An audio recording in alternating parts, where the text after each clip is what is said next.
stared at the lease agreement in my trembling hands, feeling my blood turn to ice. My own house had been rented out to strangers while I was dodging bullets in Afghanistan. HOA President Patricia Thornfield had forged documents claiming I'd abandoned my property, then leased it for $2,800, 0 cents a month, and kept every penny. She was collecting rent on my father's house, where 3 generations of my family had lived, while I served overseas. I couldn't help but laugh standing in my driveway at 2 a.m. watching strangers unpack into my childhood bedroom.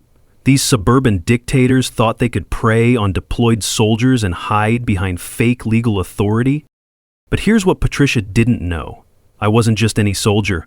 I had 7 battle-tested brothers who just pooled their leave time to come home and teach this HOA what happens when you mess with military families.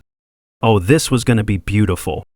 What would you do if strangers were living in your house? Drop a comment. You're about to see the most satisfying HOA takedown in history. Let me back up and tell you how I got here. My name's Jake Martinez, and I'm a 3rd-generation Army man. My grandfather fought in Korea, my dad did 2 tours in Vietnam, and me? Well, I've been playing hide-and-seek with the Taliban for the better part of a decade. I inherited this house 2 years ago when my father lost his battle with cancer. It's nothing fancy, a 1,970 ranch on an acre and a quarter in suburban Colorado. The kind of place where you can still hear coyotes at night, and your nearest neighbor waves when they drive by. Dad paid it off working construction for 30 years, every nail and board chosen with the stubborn pride of a man who knew what honest work looked like. When the neighborhood got incorporated 5 years back and suddenly we had an HOA, I'll admit I grumbled about it. But Dad said, "Jake, sometimes you gotta play along to get along." So I signed the papers, paid my dues, and figured that would be the end of it. I should have known better. The texture of my father's worn leather tool belt still hangs in the garage, smooth from decades of his calloused hands. Walking the property line, I can still hear the crunch of gravel under his boots as he taught me to measure twice, cut once. These aren't just memories, they're the foundation of who I am. Then I met Patricia Thornfield. Patty, as she insists everyone call her, is 52 years old with a blonde bob so perfect it looks like it was assembled by German engineers. She drives a white Lexus SUV with Realtor vanity plates and has never met a pastel outfit she didn't love. She lives in an $800,000 0-cents McMansion with her dentist husband and speaks in that fake sweet voice that sounds like honey but tastes like poison. 3 years ago, she got herself elected HOA president. And that's when things started going sideways. See, Patty has very specific ideas about what our neighborhood should look like. Ideas that apparently don't include modest ranch houses owned by single soldiers who spend more time overseas than at home. 6 months into my deployment, I got a certified letter that made my blood pressure spike even in the Afghan heat. A $2,400 0-cent special assessment for a new community center. Now, I'm all for community improvements, but when I looked at the breakdown, something stank worse than a porta-potty in August. My modest house was being charged the same amount as the $250,000 homes down the street. I sent a polite email explaining that the assessment seemed disproportionate and asking if we could work out a payment plan. Patty's response arrived 3 days later, dripping with condescension. "Mr. Martinez, military deployment doesn't exempt anyone from community obligations. Payment is due in full within 30 days, or the HOA will be forced to pursue legal action." Legal action against a deployed soldier for a community center I'd never asked for and would barely use. I arranged for my military pay to cover the mortgage, utilities, and basic maintenance on autopay. Mrs. Chen, my 73-year-old neighbor who still brings me homemade dumplings, agreed to check on the house monthly. I thought I had my bases covered. I was wrong. The violations started small. Grass half an inch too long, mailbox the wrong shade of beige, an unauthorized vehicle when Mrs. Chen's grandson borrowed my driveway during a family barbecue. Each violation carried a $50 per day fine that compounded faster than interest on a payday loan. But here's the thing that really got under my skin. During one of our video calls, Mrs. Chen mentioned seeing Patty standing in my driveway, hands on her hips, talking to another woman about how she was tired of eyesore properties dragging down values. My father's house, the place where 3 generations of my family had lived, worked, and served our country, an eyesore. That's when I knew this wasn't about grass height or mailbox colors. This was personal. Month 8 of my deployment, I opened my email to find a digital nightmare. 23 violation notices. 23! The charges were so petty, they'd make a parking meter jealous. Unauthorized vehicle in driveway for when Mrs. Chen's grandson visited. Landscape noncompliance, because dandelions had the audacity to grow in my yard. Structural disrepair for a paint chip the size of a dime on my garage door. Each violation came with its own $50 daily fine, compounding like a financial plague. Do the math with me here. 23 violations, $50 a day each. That's $1,150, 0 cents per day in fines for a month. We're talking about $34,500, 0 cents in penalties for crimes against suburbia that would make a monk weep. But the real gut punch came when Mrs. Chen called me crying. This woman who'd survived the Cultural Revolution, who'd raised 5 kids as a single mother, who'd never asked anyone for anything in her life, was sobbing into the phone. Jake, honey, they served me papers. That woman says I can't check on your house anymore. She says I'm trespassing. Trespassing for taking care of a deployed soldier's home. That's when I knew I needed to fight back. I contacted the Military Legal Assistance Office at Bagram. Turns out there's this thing called the Service Members Civil Relief Act, SCAR for short. It's a federal law that provides legal protections for active military, including delays in civil proceedings and reduced interest rates on pre-service debts. The bottom line, you can't steamroll deployed soldiers with legal nonsense while they're getting shot at overseas. I fired off a certified letter to Patty invoking my SCRA protections and demanding an immediate freeze on all fines and violations. I also filed a formal complaint with the Colorado Attorney General's office. 2 could play the legal game, and I'd learned a thing or two about strategy in the Army. For about a week, I thought I'd won. The violations stopped, the threatening letters paused. I actually managed to sleep through the night without dreaming about $50 dandelions. Then the real mini twist hit. Patty responded with a 47-page document that made my head spin. She called it a property maintenance agreement and claimed my father had signed it in 2019, 6 months before his cancer diagnosis. According to this supposed contract, Dad had allegedly waived all SCRA protections and granted the HOA emergency maintenance authority over our property. The document was pristine, suspiciously pristine for 4-year-old paperwork. It looked like it had been printed yesterday and artificially aged with coffee stains. But there it was, complete with what looked like my father's signature, giving Patty carte blanche to do whatever she wanted to our house. Sitting in my tent, reading this document on my phone, while 110-degree Afghan heat tried to melt my brain, my hands started shaking with rage. Not from the temperature, from pure, crystalline fury. This woman was desecrating my father's memory, forging his signature, and using his death as a weapon against his son. But Patty wasn't done. Oh no, she was just getting warmed up. She hired a property management company to handle the emergency maintenance. Turns out, this company was owned by her brother-in-law Rick, whose primary qualifications seemed to be owning a riding mower and being married to Patty's sister. Rick started billing me $400, 0 cents a week for emergency lawn maintenance on a property that Mrs. Chen had been maintaining for free. When I called to protest, Patty's voice dripped with fake concern. "Oh, Jake, I understand you're upset, but we have to protect property values for all residents. Your neighbors shouldn't suffer because of your situation." My situation, like serving my country, was some kind of character flaw. Here's where it gets funny, in a twisted way. I actually started joking with my sergeant that fighting the Taliban was easier than fighting my HOA. At least the Taliban were honest about wanting to kill me. Patty just smiled and sent invoices. My savings account, which had taken me 3 years to build up to $8,000, 0 cents, started hemorrhaging money faster than a punctured fuel tank. Between the bogus fines, the emergency maintenance fees, and the legal costs, I was down to $1,200, 0 cents. My military pay barely covered the inflated HOA demands, let alone normal living expenses. Other deployed soldiers in the neighborhood started reaching out. Turns out, I wasn't alone. Patty had been systematically targeting military families, always when the service member was overseas, always when they were most vulnerable. That's when I realized this wasn't just about my house anymore.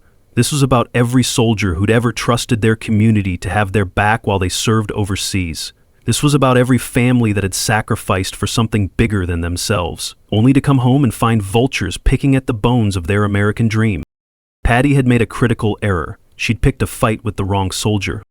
Month 11 brought a new level of psychological warfare that would have impressed Sun Tzu himself.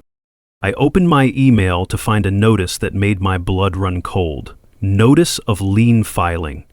The HOA was placing an $18,000 0-cents lien against my property for unpaid assessments, fines, and emergency maintenance costs. $18,000 for dandelions and paint chips. But attached to that notice was a letter that revealed Patty's true intentions. She wasn't just trying to bleed me dry, she was trying to steal my house. "Dear Mr. Martinez," the letter began in that sickeningly sweet tone, "continued noncompliance with community standards will result in foreclosure proceedings. However, the HOA board is willing to work with you to resolve this matter amicably. We have several interested buyers who might be willing to purchase your property for a reasonable amount, allowing you to avoid the embarrassment and financial burden of foreclosure. Translation, pay us or we'll take your house and sell it to our friends." Mrs. Chen started seeing strange cars in my driveway. Patty would show up with clipboard carrying strangers, walking around my property like they owned it, measuring rooms and discussing rental potential. Mrs. Chen, bless her heart, started secretly photographing these visits from her kitchen window. Something told her we'd need evidence later. That's when I decided to bring in the big guns. My unit's legal assistance officer, Captain Sarah Morrison, reviewed every document Patty had sent. What she found made her laugh out loud in the middle of our video call. "Jake," she said, holding up the supposed property maintenance agreement, "this document was never properly notarized. Look at the signature block. There's no notary seal, no witness signatures, no official authentication whatsoever. Here's a knowledge nugget for you. Contracts affecting real estate generally require notarization and witnesses to be legally binding. Without proper notarization, Patty's magical maintenance agreement was worth less than the paper it was printed on." Captain Morrison helped me file an emergency injunction through military legal channels. We also reached out to the local TV news military affairs reporter, a former Marine named Tom Rodriguez, who had a soft spot for deployed service members getting screwed over by bureaucrats. But Patty wasn't going down without a fight. She started a whisper campaign that would have made Joseph McCarthy proud. Suddenly, neighbors were hearing that I was an unstable PTSD case who shouldn't own property. She lobbied the city council to declare my house a nuisance property and pushed for emergency condemnation proceedings. Reading her character assassination emails, I could taste copper in my mouth. That metallic flavor of pure rage that comes when someone attacks not just you, but everything you stand for. She wasn't just trying to steal my house. She was trying to destroy my reputation, my military career, and my future. The psychological warfare was working on my neighbors, too. People who used to wave at Mrs. Chen started avoiding her, afraid of HOA retaliation. The community Dad had loved, where he'd barbecued with neighbors and loaned tools to anyone who asked, was fracturing under Patty's reign of terror. But something beautiful started happening. My platoon back at base started a GoFundMe campaign. Help our brother fight HOA abuse. The story went viral in the military community faster than gossip in a small town. Within 48 hours, we had $15,000 0 in donations and messages of support from veterans across the country. Local VFW and American Legion chapters offered legal support. I started getting emails from fellow veterans sharing their own HOA horror stories. One Marine from Texas wrote, "They tried the same thing with my wife while I was in Iraq. Fight the good fight, brother." Reading those messages in my tent at 3 a.m., I realized this was bigger than just my house. I was fighting for every military family that had ever trusted their community to have their back. I was fighting for the idea that serving your country shouldn't make you a target for petty tyrants with clipboards and attitude problems. So, I decided to set a trap. I called Patty and put on my best defeated voice. "Look, I can't fight this anymore. I'm willing to sell the house to settle all the debts. Just make me a fair offer and let's get this over with." I could practically hear her salivating through the phone. "Oh, Jake, I'm so glad you're being reasonable about this. My brother-in-law Rick has been looking for an investment property. He might be willing to take it off your hands for, say, $15,000? 0 cents below market value to account for all the violations and repair costs.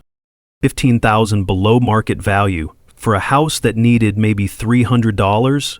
0 cents worth of touch-up paint.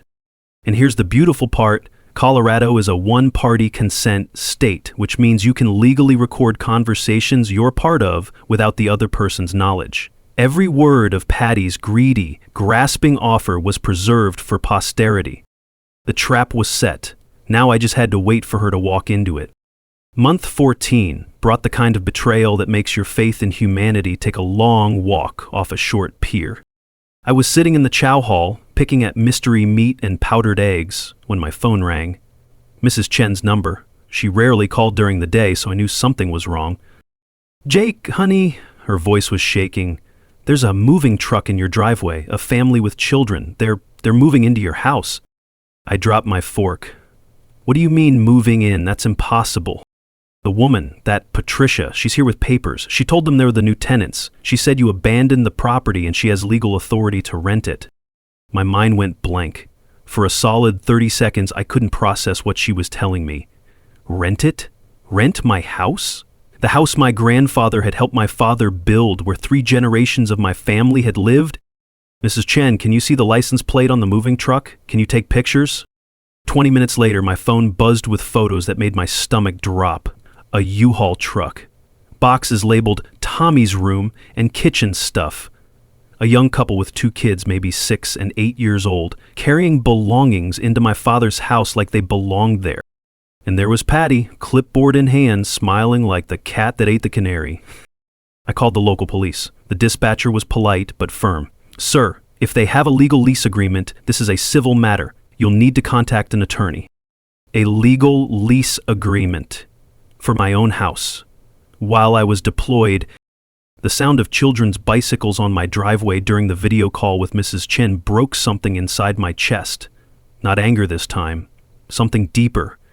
These were innocent kids who thought they'd found a new home. They were victims too, just pawns in Patty's game.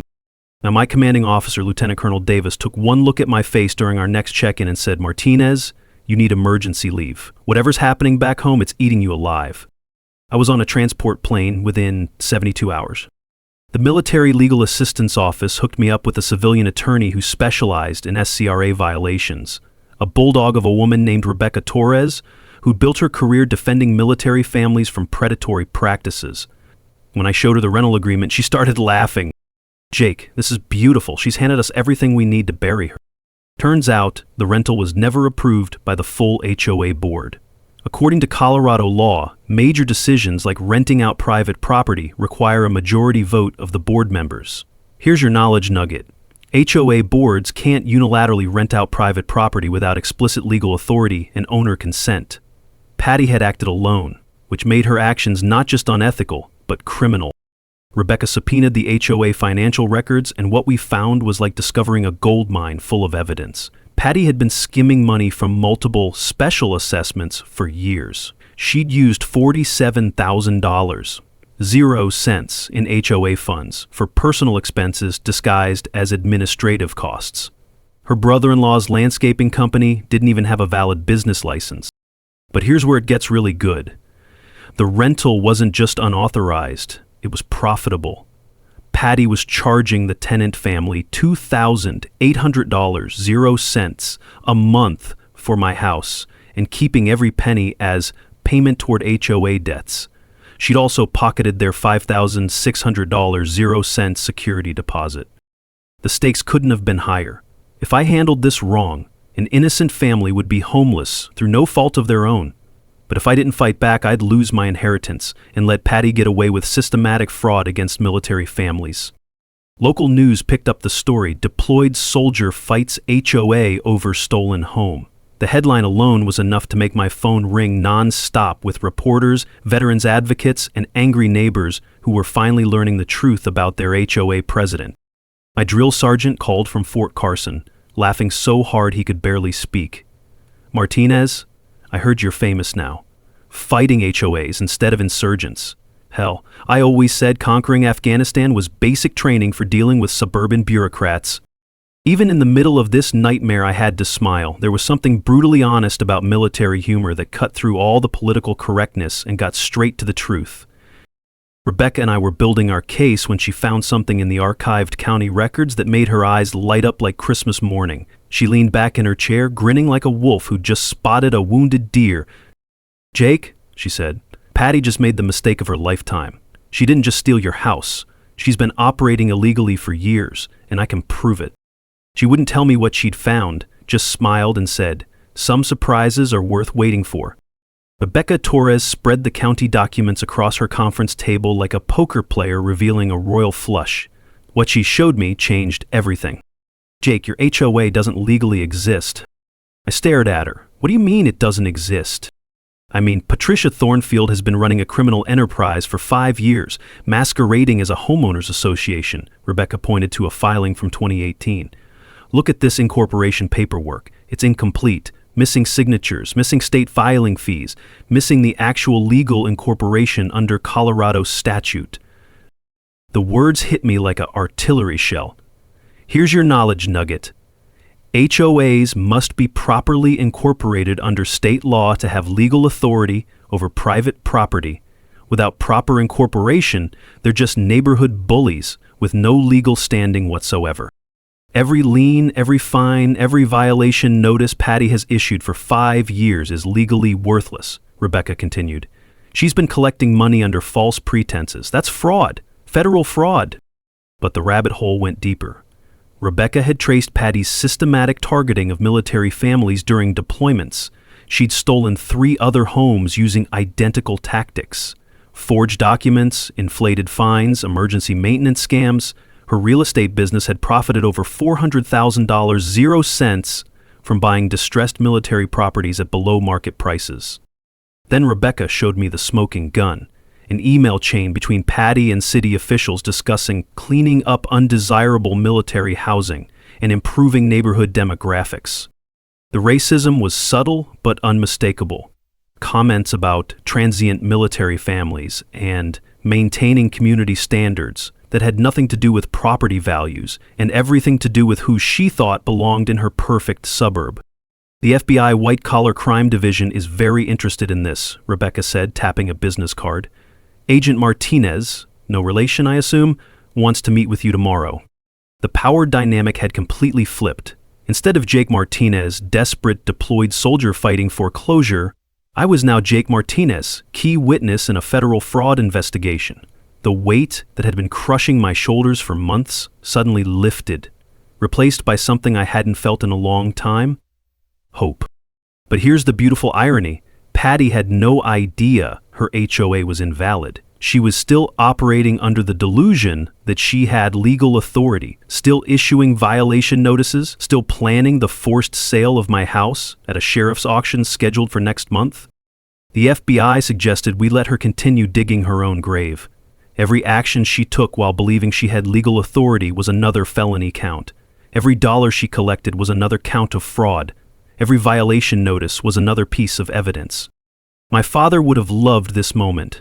He always taught me that bullies eventually hang themselves if you give them enough rope. Patty had been weaving her own noose for 5 years, and she was about to find out what happens when you pick on the wrong family. Rebecca and I had to make a strategic decision. Do we reveal our hand and stop Patty immediately, or do we let her commit a few more crimes to ensure the federal case was bulletproof? "How many other families is she targeting right now?" I asked.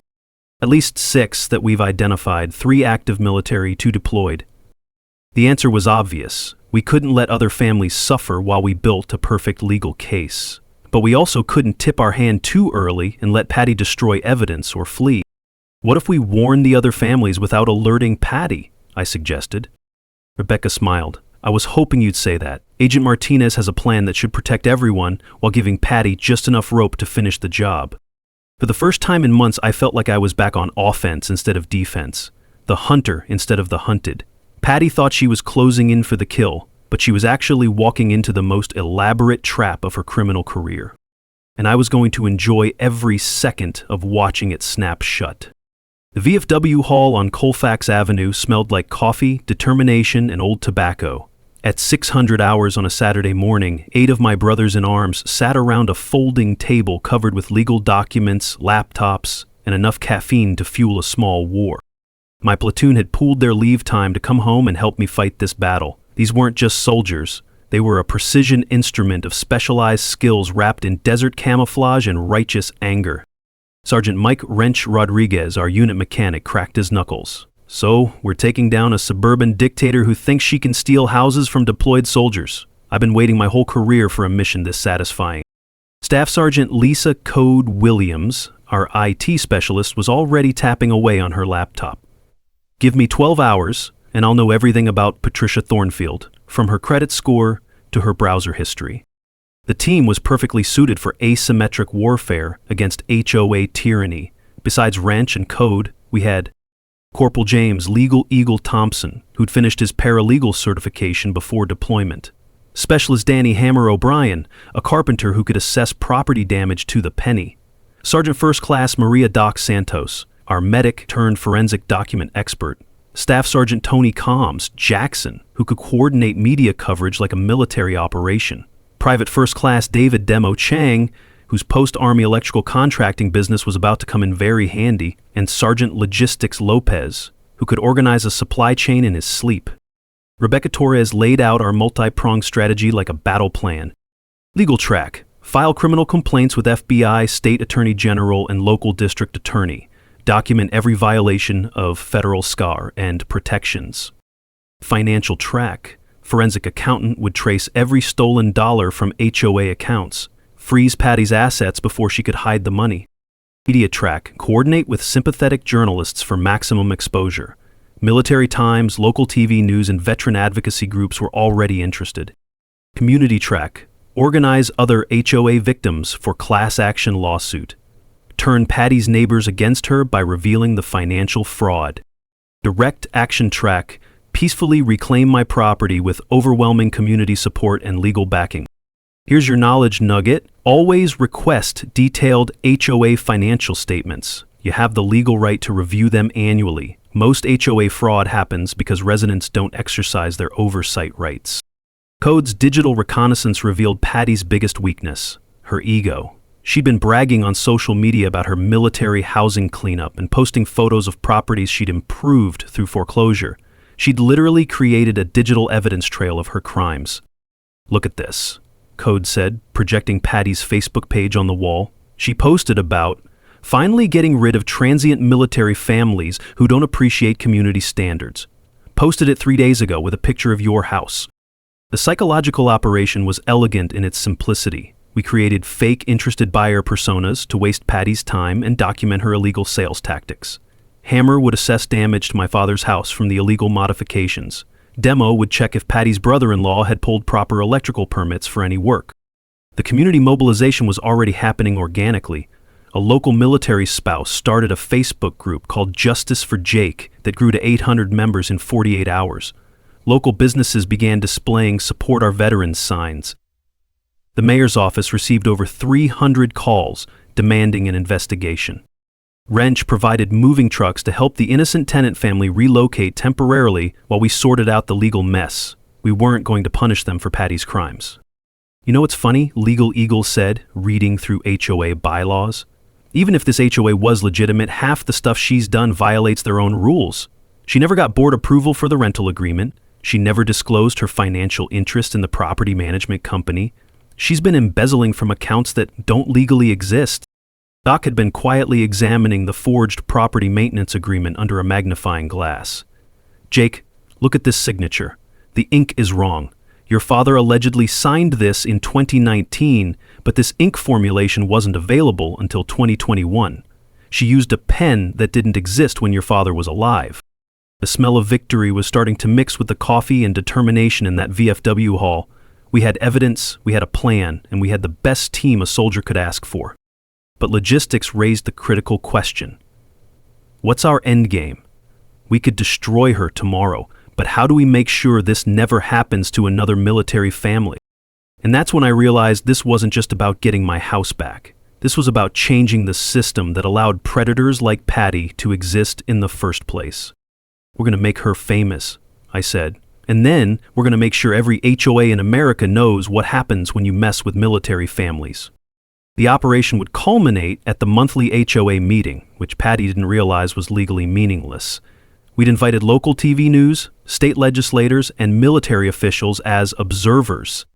Time to show Patricia Thornfield what real community organizing looked like. Desperation makes people dangerous, and Patty Thornfield was about to prove that in spectacular fashion. 3 weeks before the planned HOA meeting, code intercepted emails that made our blood run cold. Patty had realized the investigation was closing in and had shifted into full panic mode. Her response wasn't to come clean, it was to double down on fraud.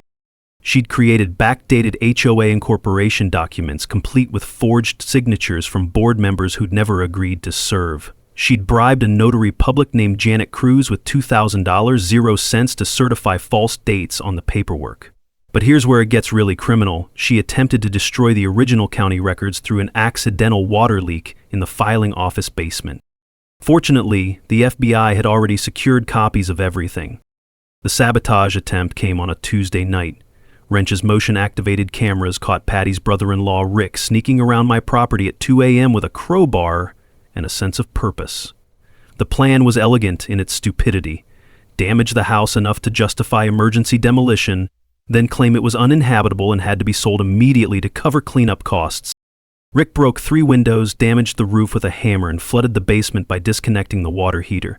The sound of breaking glass echoing through Mrs. Chen's security footage was like listening to someone destroy my childhood, one crash at a time. But Rick had made a critical error. Demo had installed hidden cameras throughout the house when we discovered Patty's illegal rental. Every act of vandalism was captured in high-definition color, complete with Rick's face clearly visible and audio of him muttering, "Patty said make it look like wear and tear."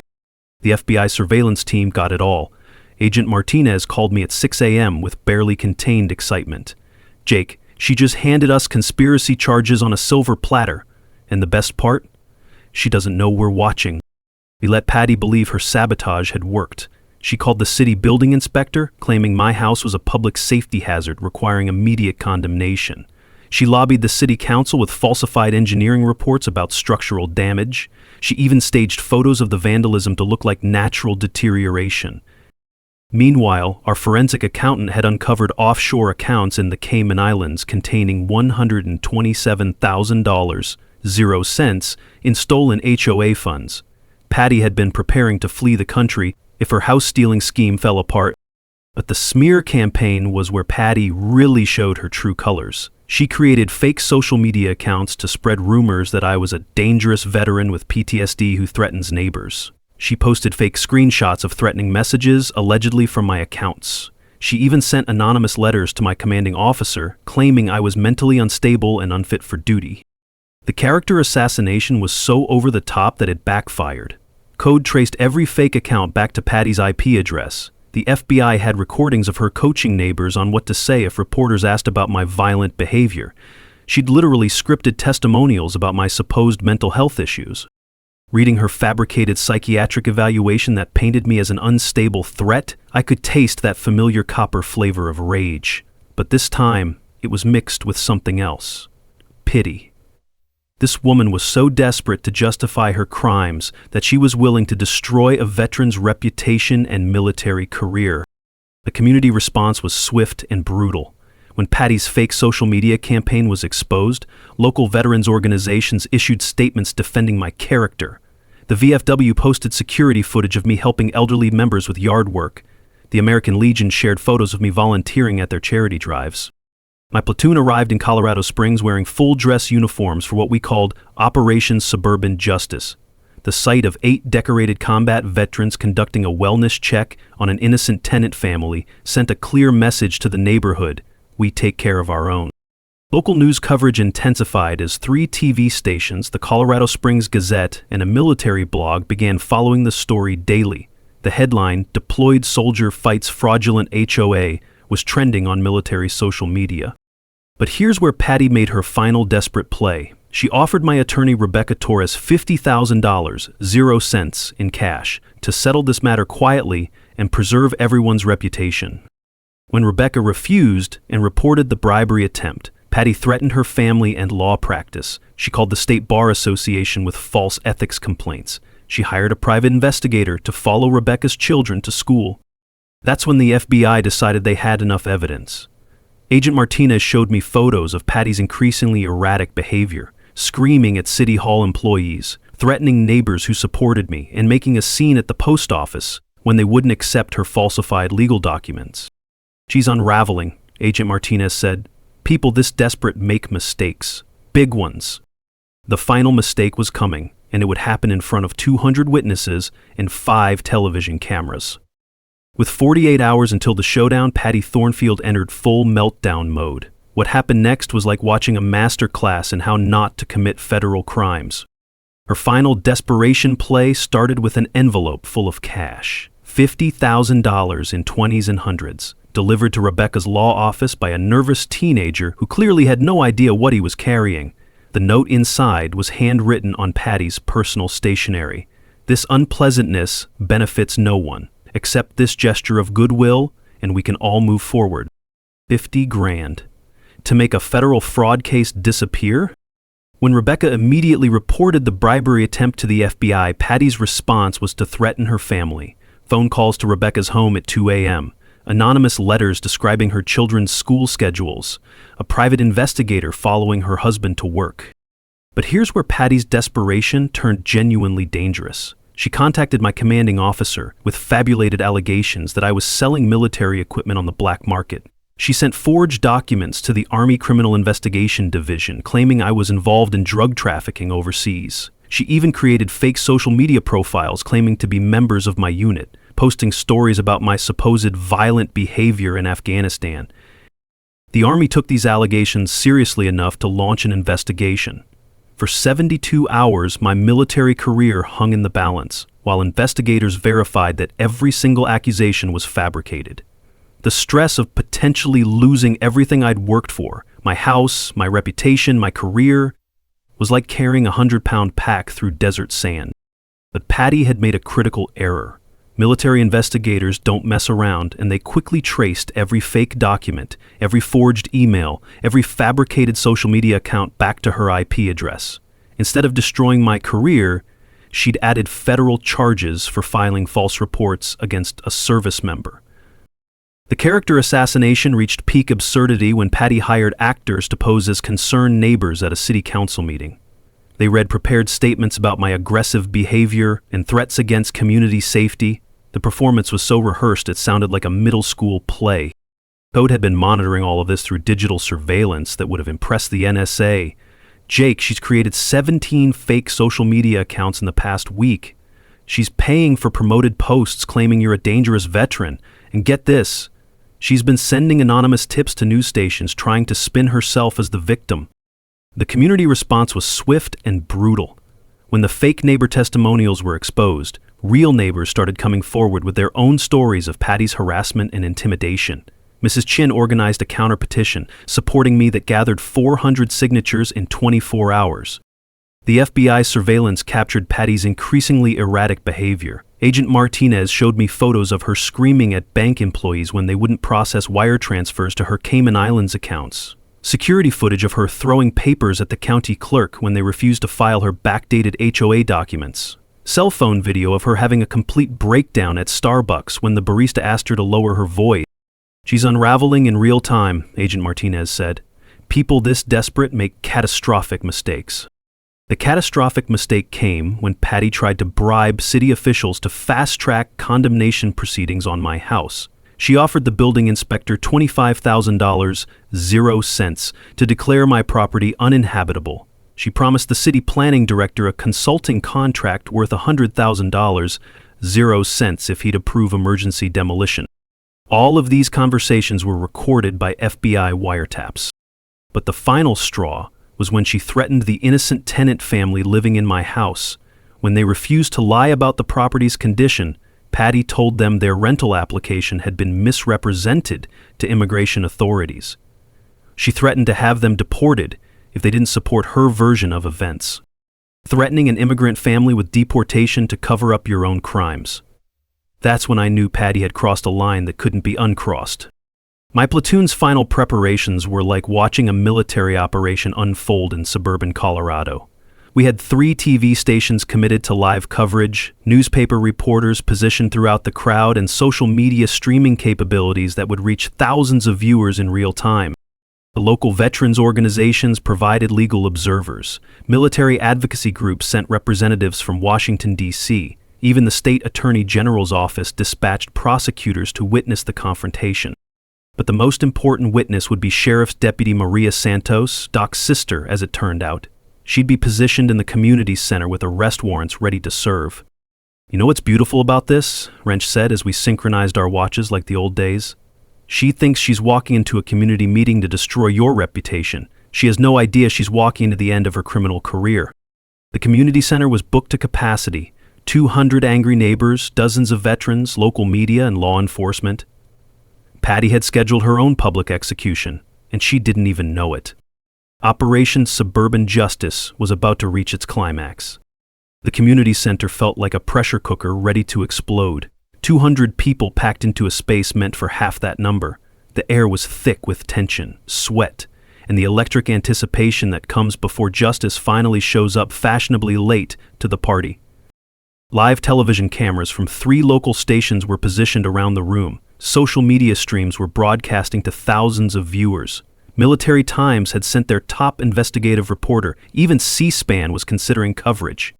Patty Thornfield walked into that room like she owned it, which was ironic considering she'd never legally owned authority over anyone.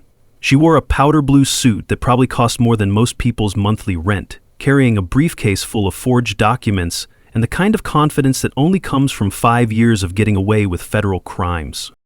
She didn't notice the sheriff's deputies positioned throughout the crowd. She didn't recognize the FBI agents pretending to be concerned neighbors. She had no idea that half the audience was law enforcement or media waiting to document her downfall. My platoon sat in the front row, 8 combat veterans in dress uniforms, ribbons and medals gleaming under the fluorescent lights. We looked like an honor guard for American justice.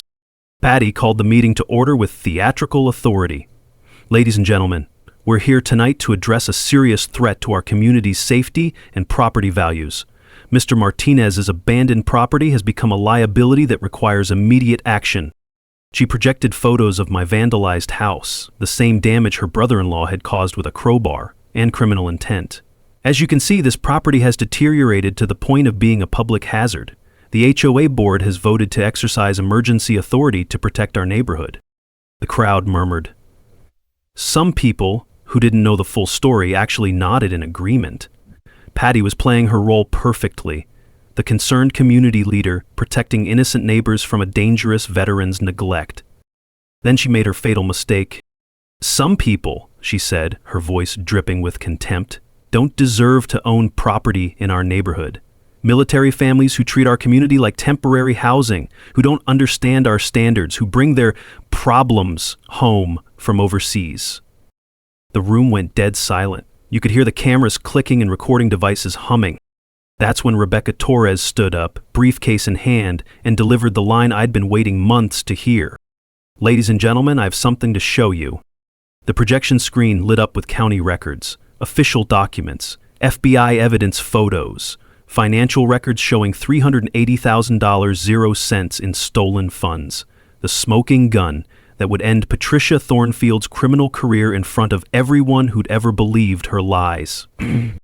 "For 5 years," Rebecca announced, her voice carrying to every corner of the packed room, "Miss Thornfield has operated a criminal enterprise, not a homeowners association. The HOA was never legally incorporated. Every lien, every fine, every violation notice issued under her authority is legally worthless." The audience erupted.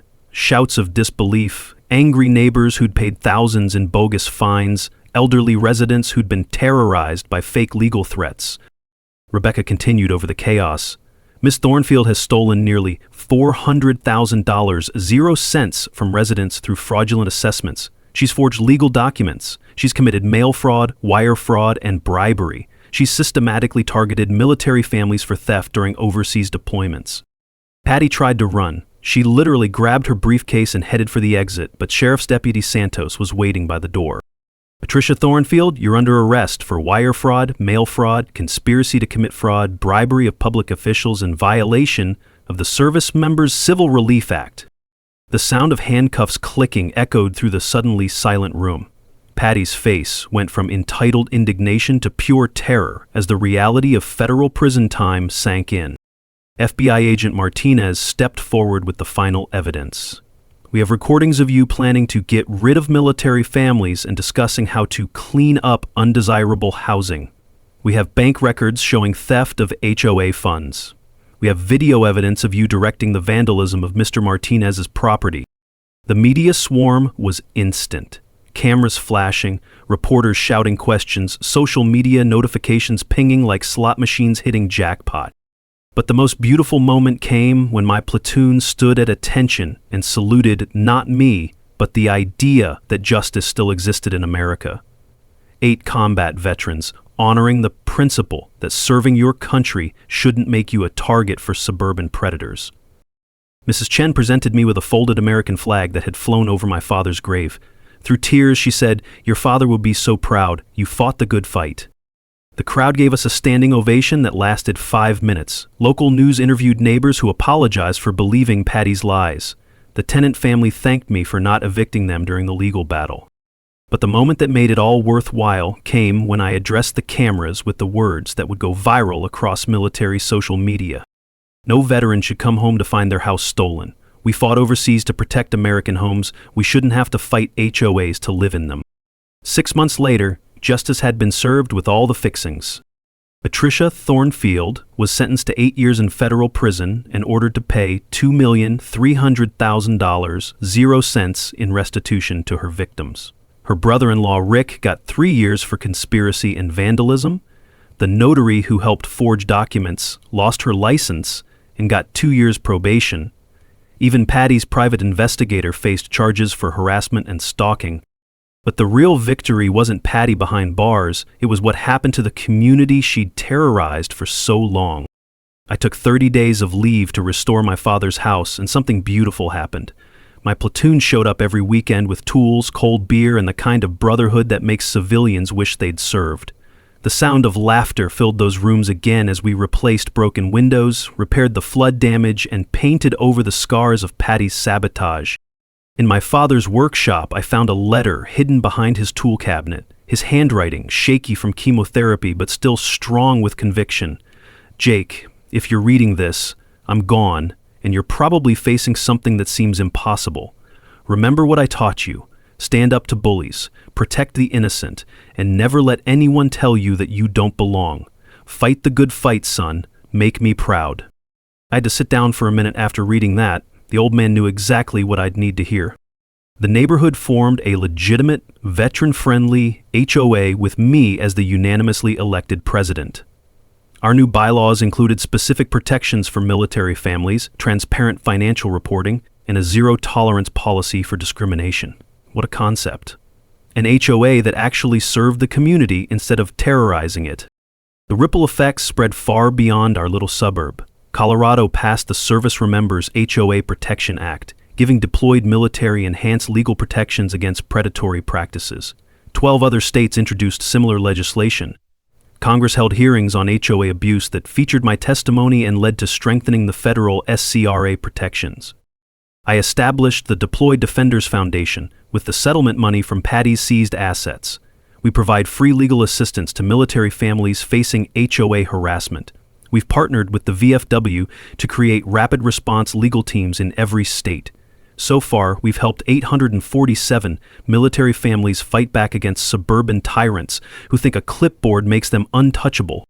The Foundation's first major project was partnering with the local law school to create a pro bono legal clinic specifically for military families. Law students get real-world experience, while veterans get the legal help they've earned through service. On a personal note, I decided to use my GI Bill for law school, specializing in military family advocacy and real estate law. Turns out, fighting one corrupt HOA president gave me a taste for justice that I can't shake. I'm planning to run for state legislature on a veteran rights platform because if there's one thing this experience taught me, it's that good people have to be willing to fight for what's right. Oh, and I'm dating Rebecca Torres now. Turns out, There's something attractive about a woman who can destroy your enemies with legal documents and proper citations. We're taking it slow, but she's already impressed my platoon by out-drinking Wrench at the VF. Every summer I host the Freedom BBQ in my father's backyard. Veterans, neighbors, former enemies turned friends, and yes, even the tenant family who got caught up in Patty's scheme, they're all welcome. The smell of charcoal and the sound of children playing where I learned to be strong reminds me why we fought so hard to save this place. Last month, we planted a memorial tree for my father, surrounded by the community that fought alongside me. Mrs. Chen brought homemade dumplings. My platoon brought stories that made everyone laugh until their sides hurt. Even the mayor showed up to thank us for cleaning up the neighborhood. The tree is a Colorado blue spruce, tough enough to survive anything and beautiful enough to make you stop and appreciate what you've got, just like the community we've built from the ashes of Patty's corruption. So here's my challenge to you. Share your HOA nightmare in the comments. You're not alone, and together we can fight back against petty tyrants everywhere. And subscribe for more stories of ordinary people breaking corrupt systems right back. Next week, I'll tell you how a teacher exposed her principal's embezzlement scheme, using nothing but cafeteria receipts and the kind of determination that changes everything. Sometimes the system breaks good people, but sometimes good people break the system right back.